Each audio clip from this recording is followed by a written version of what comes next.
Ito kabayan, for awareness lang po ha. Kung kayo may mga pasa sa katawan na sa tingin nyo mo sobrang tagal na wala.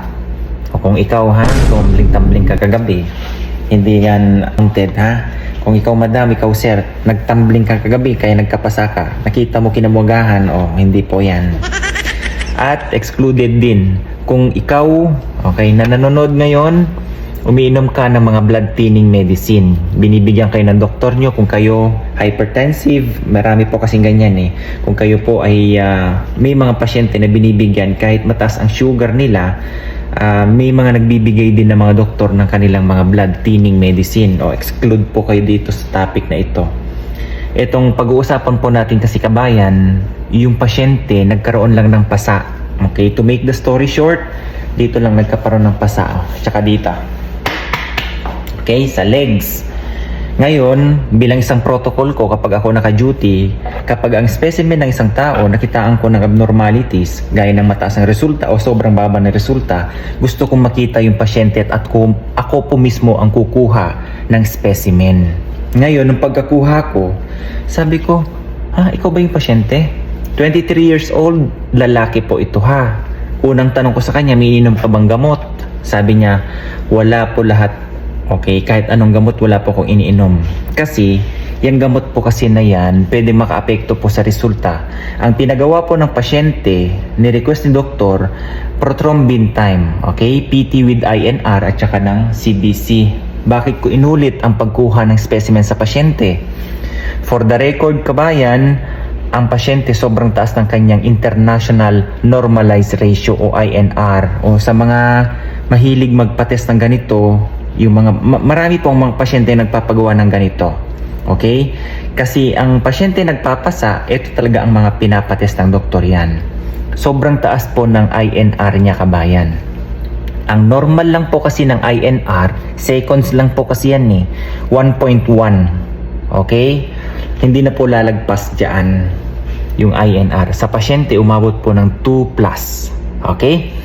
Ngayon, nakita ko yung pasyente, Brad, hindi lang pala dito ang may pasa. Okay? Akala ko, dito siya kinuhanan ng dugo. Kasi may pasa siya dito. Siyempre, dito nakuhanan ng dugo.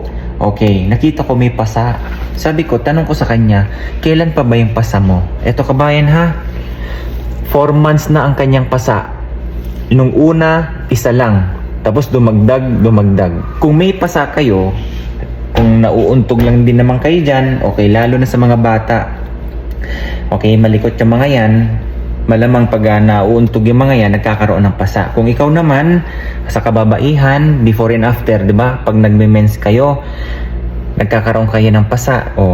Pag ang pasa, laging nagkakaroon kayo niya. For example, papalapit na yung menstruation mo, normal lang po sa inyo, di ba? Nagpapasa kayo. Pero kapag yung pasa na yan, nag-occur siya anytime na hindi malayo pa yung menstruation mo, ganyan-ganyan, kailangan mo nang magpa-check. So, ang point ko dito kabayan, bakit ko sinasabi sa inyo, lalo na kung yung pasa na yan, hindi nawawala at mas nadadagdagan sa parte ng katawan nyo, kailangan nyo nang magpa-check. Bakit?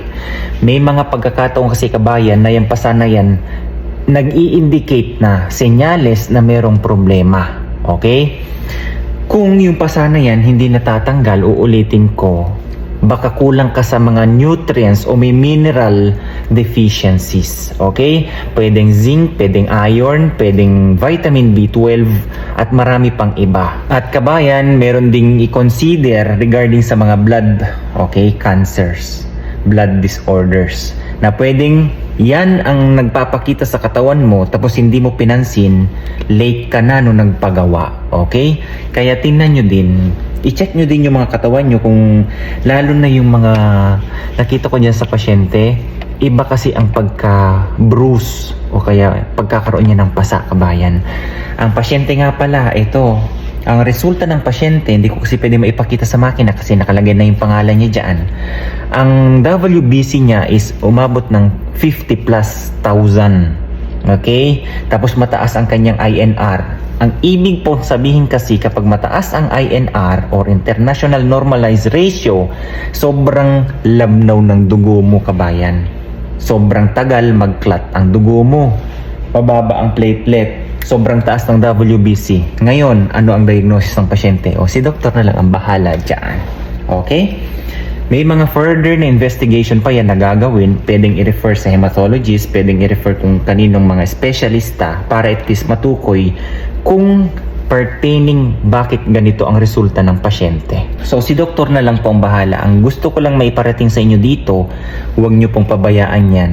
Yes, yung pasa, okay, harmless po yan. Okay, tandaan. Pero kapag yan, sumobra na sa bilang sa pagkakaroon ng pasa sa katawan, nagiging abnormalities na po yan. Nagiging disease, nagiging isang sintomas ng disease po yan. Okay?